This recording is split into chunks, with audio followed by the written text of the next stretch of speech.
Hello, fellow men. Here's a hard-to-swallow truth. Nobody needs you. I'll give you time to process that. See, things changed. Society changed very fast. And the people who were supposed to teach us how to survive in this new world didn't. We were taught outdated knowledge for a world that was about to leave us behind. And it did. The world moved past the need for emotionally stunted man. And I'm not talking about traditional manliness or enjoying things like, sports or politics or cars. This is about the role that men used to have in society, a role that is less and less in demand. Walk with me.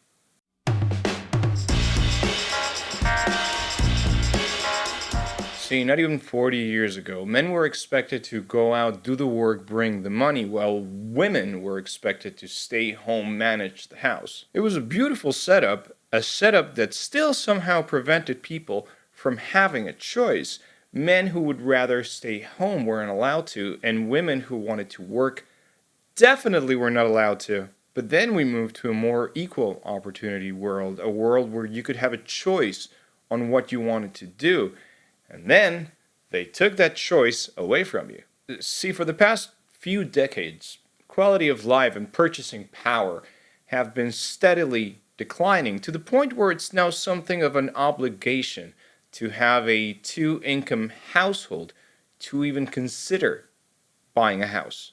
This was not an issue 40 years ago, but regardless, this has created a society where everybody has to work. Work or die, basically. And with work comes a lot of fun things like money and bank accounts and tax forms and a certain freedom that used to be man's exclusive jurisdiction.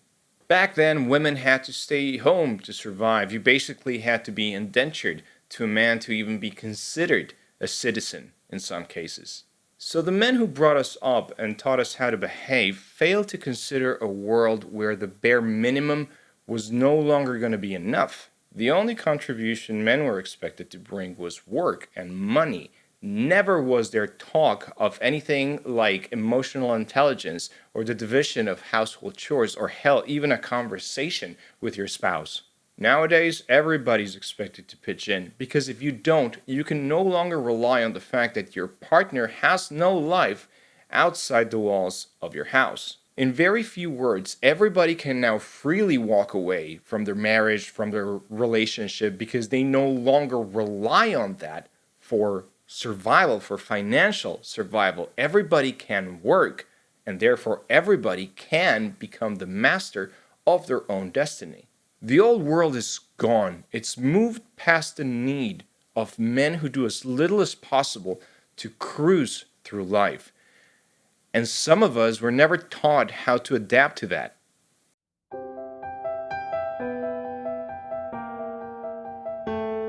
Men, my fellow men, we're looking for the wrong thing, my friends.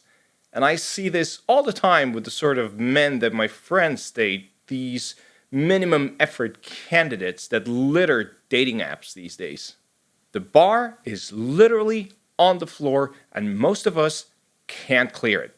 And that's because one of the things men are looking for these days is not a partner on equal grounds. They're looking for mommy. Mommy does the laundry, cooks the dinner, makes the bed, puts the kids to sleep. Here's the thing about male loneliness is nobody calling you for your birthday. Has nobody set up a night out with your closest friends? Did nobody book the venue and text a group chat? And you know why? It's not because people hate you or because people think you're boring, although you might be. It's because of mommy. Mommy used to do those things. Mommy would invite your classmates, make pigs in a blanket, hire the clown.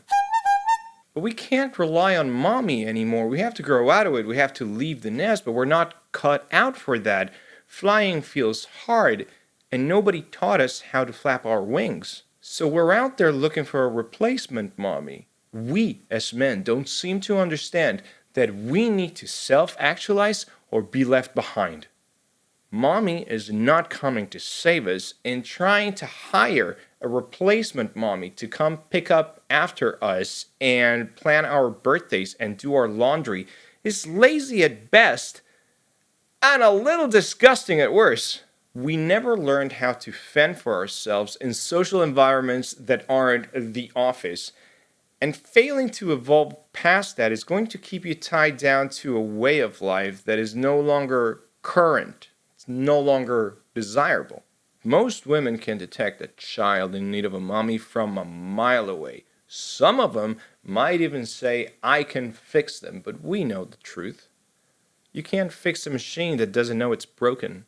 So maybe if you're having trouble finding a partner, it's not because you're ugly and poorly dressed.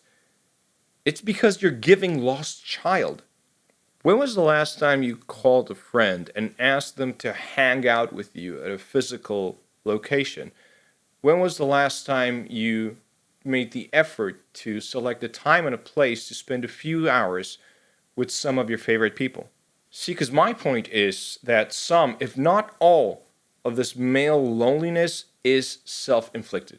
We learned that somebody else calls, somebody else makes the plans, somebody else takes charge, and we sit back and grumble about having to go in the first place. We end up having a lovely time, sure, but our internal programming tells us that we have to complain the whole time. So when you don't teach a person a skill, that person either needs to learn the skill by themselves or be left behind. And part of the male loneliness epidemic is exactly that. People who were never taught how to be social and eventually never made the decision to try to learn that skill themselves.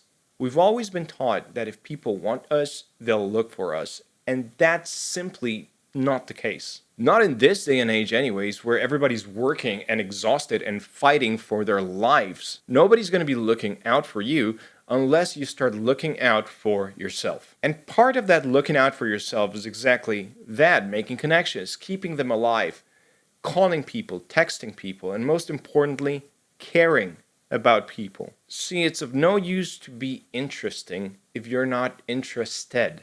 If you don't care to ask people how they are, what they do for a living, what the sky looks like where they're from, it's not going to matter how many good stories you have in you. Because self-absorbed people only attract other self-absorbed people. And hanging out with them is like being in the weirdest echo chamber in the entire world because everybody's talking and nobody's listening.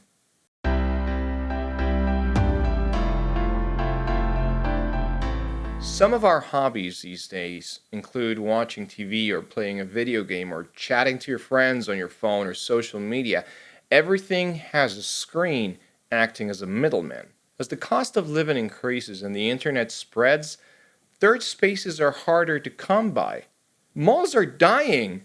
That's where I used to hang out. Now, third spaces are defined as leisure spaces that aren't your living space or your office space, like sports clubs or bars or social groups, reading groups, the dog park. And it's hard, I get it, it's difficult to muster up the energy to go to places where you may or may not meet interesting new people. Now, I enjoy video games and I spend a lot of time online, I know this, and it's part of the reason why I spend a lot of time at home. And don't get me wrong, I do enjoy that, but also I've been around the block long enough to know there is no real substitute for these. An evening around these, with your closest people drinking beer and fixing the world, is one of the most priceless, enriching experiences in existence. Because there's no substitute to talking to a human face to face. And you can sell augmented reality glasses and virtual worlds all you want. There is no substitute to hearing an actual living human being breathe and laugh and sing next to you. And as third spaces disappear, we as men have been very passive in letting us be pushed into these online spaces where the specter of socialization roams the hallways. A specter that looks like human interaction, but in reality it's nothing more than a blanket to hide our faces with. But the point is we have to look for places where people are. social clubs, sports clubs, reading clubs, writing clubs, running clubs. Hell, take up knitting. I promise you, the tea you're going to hear in these little get-togethers is going to be 10,000 times better than any season of Bridgerton. We've seen a recent boom in online communities with apps like Discord and the like, and that's great. That's a decent quick fix. So if we apply those same principles to create communities, local communities, based around the things that you like to do, the things that you like to discuss, the places that you like to go, then you're going to meet people. Unlike everything, it's a numbers game. The more places you go to, the more people you meet, the more chances you're going to have to meet your next best friend or the love of your life. We're not going to meet him staying cooped up in our tower.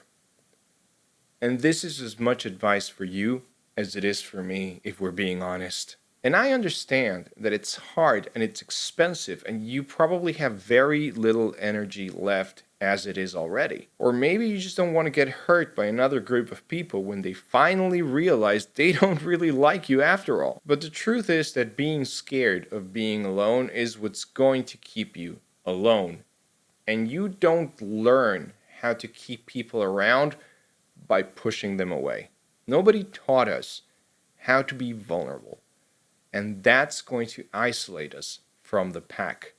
And we need the pack. This toxic idea of being an alpha wolf has been around the internet for years. But what they don't tell you is that there is no alpha wolf. Packs are just families. We need those families. And the lone wolf who breaks from the pack, yeah, that dog's not going to make it. Not on his own. He needs the pack. You need your pack. Find your tribe.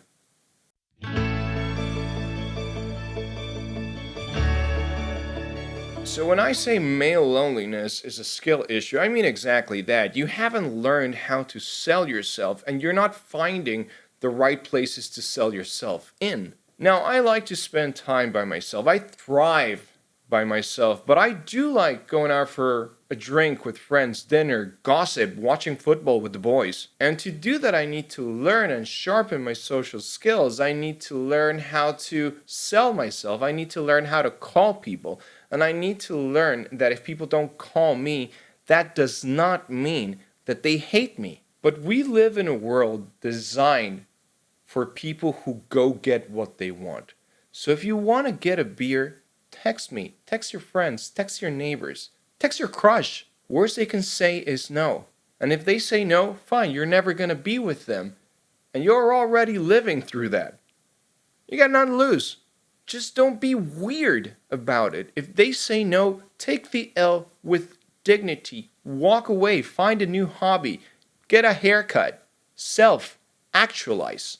You don't have to learn to be charismatic or funny or a bit of an asshole from grifters online. You just have to learn to be interested in other people. Ask them stuff. See if you can find out why they like what they like. The vast majority of cases, they'll ask stuff back. And look at you. Now you're having a conversation. Good luck. Text me.